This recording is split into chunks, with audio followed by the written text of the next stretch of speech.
Hey yo, what is happening guys? This is J coming at you with another video. So today we actually have a video talking about Final Fantasy VII Remake. Now of course Kingdom Hearts 3 is now released, and the next major title for Square Enix is not the Avengers project, it's Final Fantasy.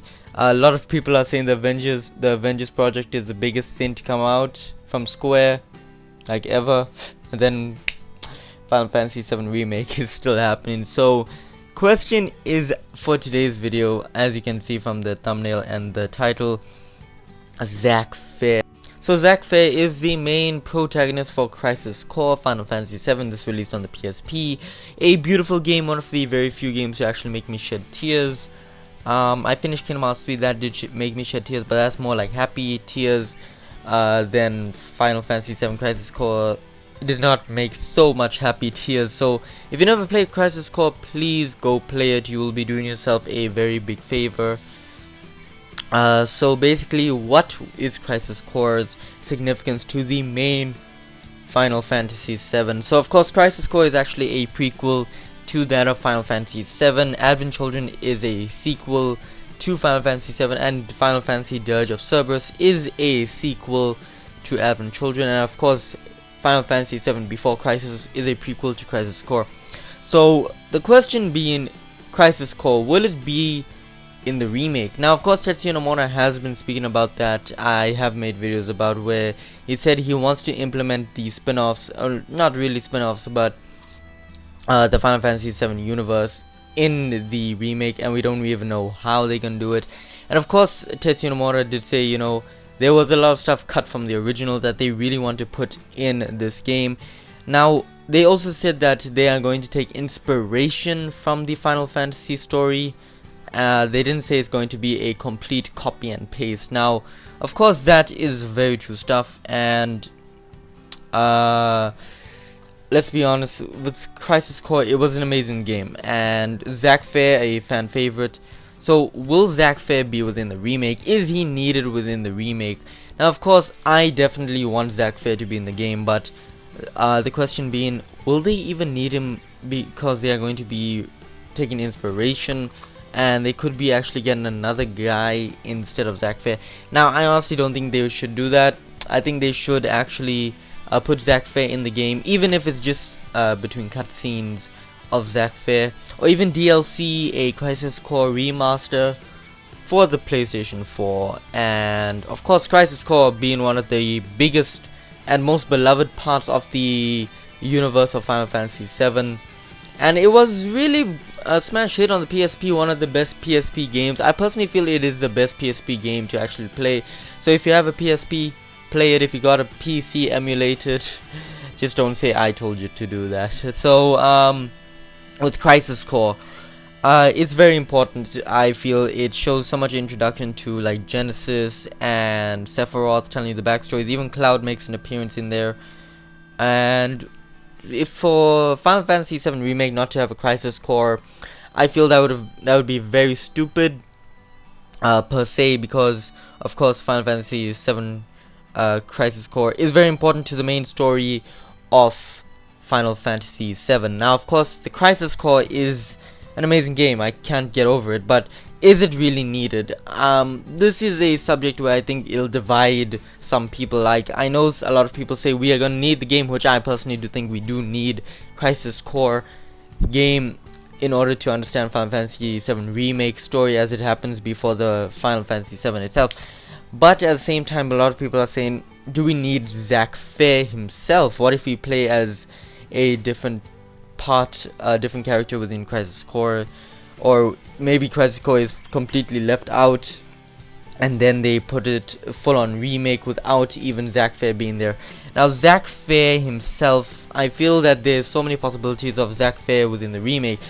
Like, what if they actually changed the timeline? What if Zack didn't really die? What if Zack actually survived? What if Zack is actually within the same time where Cloud is within Avalanche and they're going to fight Sephiroth?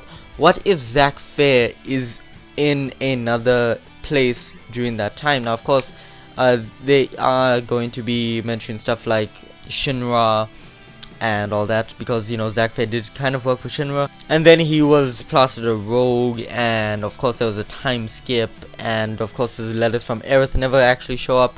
So what if Zack Fair actually lives within the remake? Now this is what I actually think. I think there will be two sides to the story. So one will be, of course, Cloud Strife within this game. Yeah, I'm actually thinking about if Zack Fair actually lived. Now I'm saying all the stuff at the end of Crisis Core actually happened, all of that happened, but Zack Fair actually wakes up, spoiler, and then instead of Final Fantasy VII's original with Sephiroth and all, what if he's trying to catch Genesis himself? Because of course Genesis was actually teased at the end of Dirge of Cerberus, and we are never gonna get that resolve unless it is with the Final Fantasy VII Remake.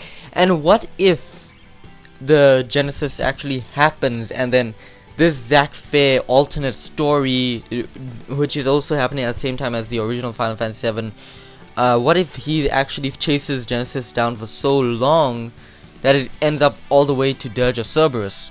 And it actually shows after the ending of Dirge of Cerberus, there is a final fight between Zack Fair and Genesis. So what if Zack Fair actually woke up at the end of Final Fantasy VII Remake?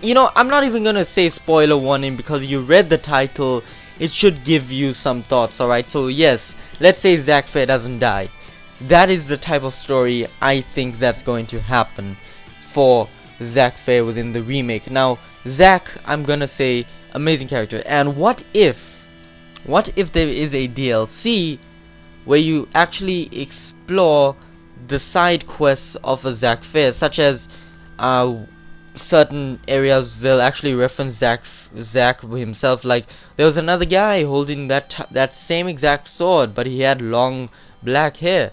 I think that would be amazing side quest stuff. Even Genesis himself would be an amazing type of like archive kind of thing. And what if Sephiroth in the final fight actually says, "Cloud, you remind me of this certain character"? Then he says Zack, and now of course I don't know if they're going to be doing the same thing, with Zack's memories.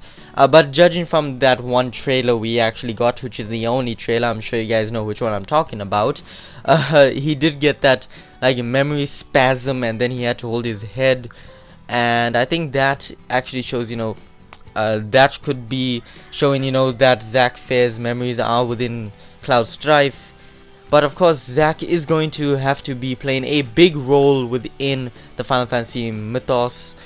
We don't know about the remake mythos actually, because they said they are going to be taking inspiration. It's not going to be copy and paste. So I honestly want Zack Fair to be alive within this remake, and honestly, there's so many possibilities. So that same one I just said, an alternate timeline, not an alternate timeline, but a happening at the same time as the original Final Fantasy VII story.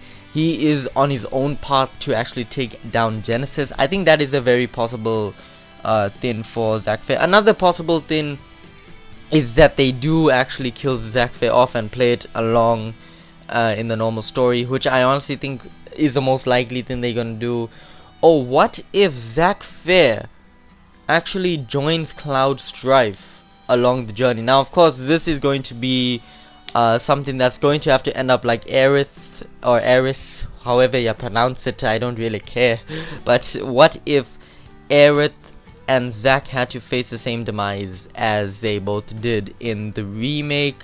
I think that Cloud Strife is going to actually witness Zack Fair and Aerith take the dust. That's yet another possibility. Those are three possibilities. Of course, Zack's own story to face down Genesis, that's one story. The other one being they actually follow the original timeline, or the third one being Zack Fair actually goes along with Cloud Strife and everyone, and what do you know, he actually ends up dead. But I really do think that if they actually want Zack Fair and Aerith dead, it's a very good thing, because we are going to be getting the scenes of Aerith and Zack, and I honestly feel that if Zack Fair and Aerith had to die at the same time, it would hold much more significance, because you'll learn about the character and Aerith and all that. But of course, within the Final Fantasy VII Remake, we don't even know which characters are going to die, because like I said, it's going to be taking inspiration, but not a full-on copy and paste.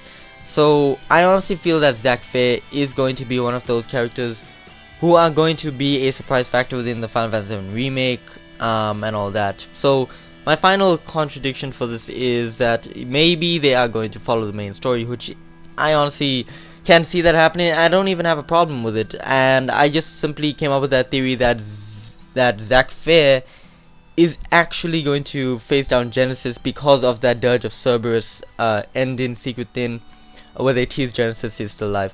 So I feel that Genesis and Zack Fair should have their own, like, their own time, their own story during the events of Final Fantasy VII. But let me know in the comment section, what do you guys think? Do you think Zack Fair should live? Do you think Zack Fair should still bite the dust? Do you think Zack Fair should have his own time story alongside Genesis, alongside the remake? Because that's what I feel that should happen. But let me know in the comment section down below what you guys think. Please share with friends, because sharing is caring. Leave a like, helps me out a lot. And most importantly, subscribe to become a fellow lightning bolt. Anyway guys, that is it for this video. And as always, this is the Lightning H8. Blaze out.